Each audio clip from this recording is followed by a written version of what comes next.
환영합니다. 저를 따라오세요. 저는 어널 600을 가지고 있고 오늘 이 기기에서 화면을 녹화하는 방법을 보여드리겠습니다.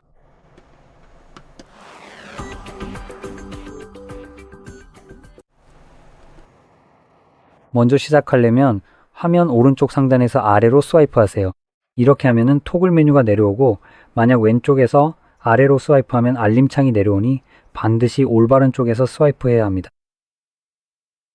그리고 여기에서 이 영역을 아래로 스와이프하면 표시되는 토글, 목록이 확장되어 화면 녹화기가 나타날 수 있습니다. 만약 아무리 찾아도 보이지 않는다면 바로 여기 있는 아이콘을 클릭한 다음 타일 추가를 선택해서 추가할 수 있습니다. 여기에서 플러스 버튼을 클릭하면 됩니다. 이렇게 하면 추가된 것을 볼 수 있습니다. 그리고 최대 24개까지만 추가할 수 있습니다. 그 다음 체크 표시를 눌러 저장하세요. 이제 어딘가에 화면 녹화기가 표시되어 있을 것입니다. 그래서 저처럼 화면 녹화기를 처음 추가했다면 길게 눌러서 설정으로 들어가는 것을 추천합니다.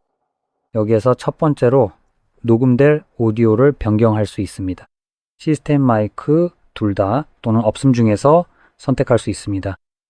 그리고 시스템 오디오와 마이크 둘 다 녹음할 계획이라면 헤드폰을 사용하는 것을 추천합니다. 왜냐하면 시스템 오디오를 녹음할 때 이 소리가 내부적으로 녹음된 후 스피커를 통해 다시 나오게 되고 그 시점에서 마이크가 같은 소리를 다시 받아들여 녹음에 원치 않는 에코 효과가 생길 수 있기 때문입니다.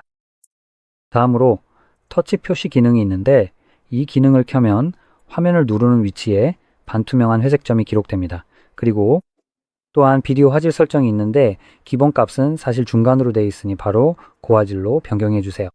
우리는 2010년에 살고 있는 게 아니기 때문에 제 생각에는 이런 옵션들이 존재할 이유가 없습니다.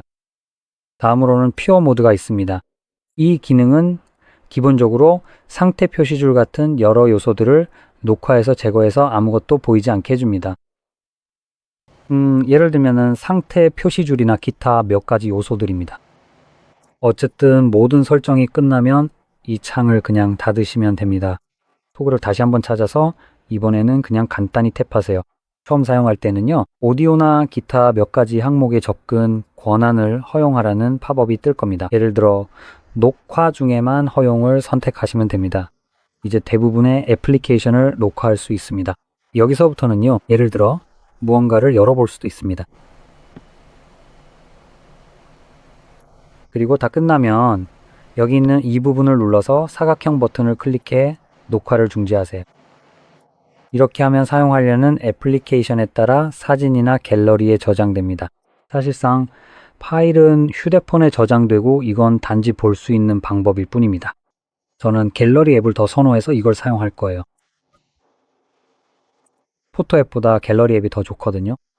그래서 앱을 열면 메인 포토 탭에서 화면 녹화 파일을 볼 수 있습니다. 하지만 나중에 화면 녹화 파일을 찾으려고 하면 여기서 쓸데없는 것들을 많이 스크롤해야 할 수도 있습니다. 그래서 제가 추천하는 방법은 앨범으로 이동하는 건데 그러면 화면 녹화가 들어있는 두 개의 다른 앨범을 볼 수 있습니다. 하나는 비디오 앨범인데 여기에는 스크린샷이나 화면 녹화 파일이 카메라로 촬영한 비디오와 섞여 있을 거예요. 또한 다운로드한 동영상, 밈 같은 것들도 같이 있고 스크린샷 앨범에는 스크린샷과 화면 녹화가 섞여 있습니다. 아마 이곳이 화면 녹화 파일을 찾기에 가장 좋은 장소일 거예요. 여기에서 볼 수 있습니다. 여기 제가 캡처한 화면 녹화가 있습니다. 이제 이 모든 것이 재생되고 있습니다. 여기서 가끔 마주칠 수 있는 한 가지 제한사항에 대해 간단히 말씀드리고 싶어요. 스크린샷과 화면 녹화는 특정 기능을 사용합니다. 아마 다른 앱 위에 그리기라고 불리는 기능인 것 같아요. 이 기능의 이름이 정확히 무엇인지는 사실 중요하지 않아요. 실제로 그 이름을 볼 일도 거의 없으니까요. 중요한 건 이 기능이 실제로 무엇을 하느냐입니다. 이 기능이 허용되면 애플리케이션이 이 기능을 비활성화할 수 있습니다. 그리고 이 기능이 비활성화되면 해당 애플리케이션에서는 스크린샷이나 화면 녹화를 할 수 없게 됩니다. 제가 이 기능을 비활성화하도록 선택한 것입니다. 이것은 일반적으로 사용자의 프라이버시와 보안을 보호하기 위해 이루어집니다. 그리고 보통 민감한 애플리케이션, 예를 들어 은행 앱 같은 곳에서 주로 사용됩니다. 이런 조치를 취하는 이유는 당연히 여러분의 돈을 보호하기 위해서입니다.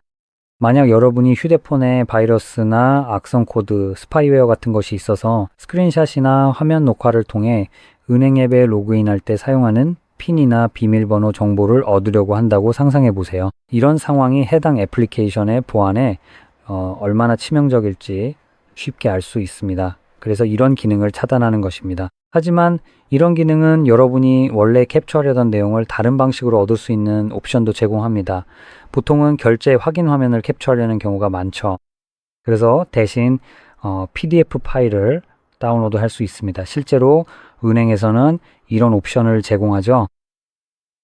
그런데 이 기능이 좀 더 악의적으로 사용되는 경우가 있는데 바로 스트리밍 플랫폼에서입니다. 그들도 똑같은 짓을 하지만 여러분의 개인정보 보호나 보안을 위해서가 아니라 기본적으로 불법 복제를 막기 위해서 그렇게 하는 겁니다. 저는 개인적으로 애플리케이션이 어떤 형태로든 불법 복제를 강제로 막는 것에 문제가 있다고 생각합니다. 여러분을 대신해서 말도 안 되는 짓을 하는 거죠. 이 부분을 조금 더 설명하자면 예를 들어 넷플릭스, 훌루, HBO, 파라마운트 같은 스트리밍 플랫폼들은 영화나 프로그램을 스트리밍할 수 있게 해주지만 이런 기능을 차단해서 녹화하거나 스크린샷을 찍지 못하게 합니다. 사실 일반적으로 그런 걸 캡처한다고 해서 그게 불법 복제는 아닙니다.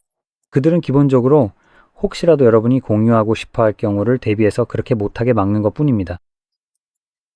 그리고 실제로 공정이용 Fair Use이라는 법이 있어서 그 법에 따라 무언가를 캡처할 수 있습니다. 심지어 저작권이 있는 콘텐츠라도 공정이용에 해당한다면 여전히 공유할 수 있습니다. 예를 들어 30초 이하라든지 그런 식이죠. 녹화나 스크린샷 측면에서 보면 그냥 스크린샷 하나 찍는 건 아무 문제가 없습니다. 사실 이런 조치는 자신들을 불법 복제로부터 보호하려는 겁니다. 아이러니하게 여러분이 돈을 내면서도 오히려 그들을 보호하는 일까지 대신해주는 셈입니다. 그리고 그들은 여러분에게 그런 일을 하라고 허락을 구하거나 비슷한 어떤 행동도 하지 않습니다. 그리고 많은 경우에 넷플릭스 같은 앱은 휴대폰에 기본적으로 설치되어 나오기도 합니다. 그리고 그 앱을 열었을 때 넷플릭스 계정이 없을 수도 있습니다. 계정이 없다면 서비스 약관이나 이용 약관에 동의한 적도 없을 것입니다. 그리고 그 애플리케이션이 내 기기에서 어떤 행동을 하도록 허락한 적도 전혀 없습니다. 그런데도 여러분이 명시적으로 허락한 적이 없음에도 불구하고 앱이 열릴 때 기기의 동작 방식을 바꿀 수 있습니다. 그래서 일종의 동의도 구하지 않고 스스로 그런 동작을 강제하는 셈입니다. 이제 이건 여러분의 휴대폰이기 때문에 이런 상황에서 어떻게 하면 직접 조작하면서도 녹화할 수 있는지 보여드리겠습니다. 단지 그들의 애플리케이션을 통해서가 아니라 웹 브라우저를 통해서 하게 될 것입니다. 이제 웹 브라우저도 이런 식으로 자체적인 허용 범위가 있고 웹 브라우저에서는 어떤 콘텐츠가 열려 있든지 상관없이 녹화와 스크린샷 캡처가 가능합니다.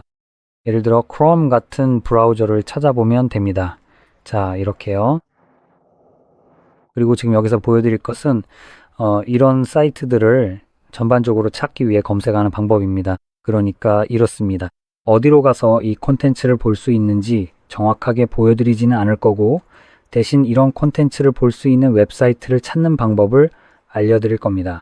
이렇게 하는 이유는 예전에는 꽤 괜찮다고 생각했던 특정 사이트를 보여드렸었는데 그 사이트가 더 이상 이용할 수 없기 때문입니다.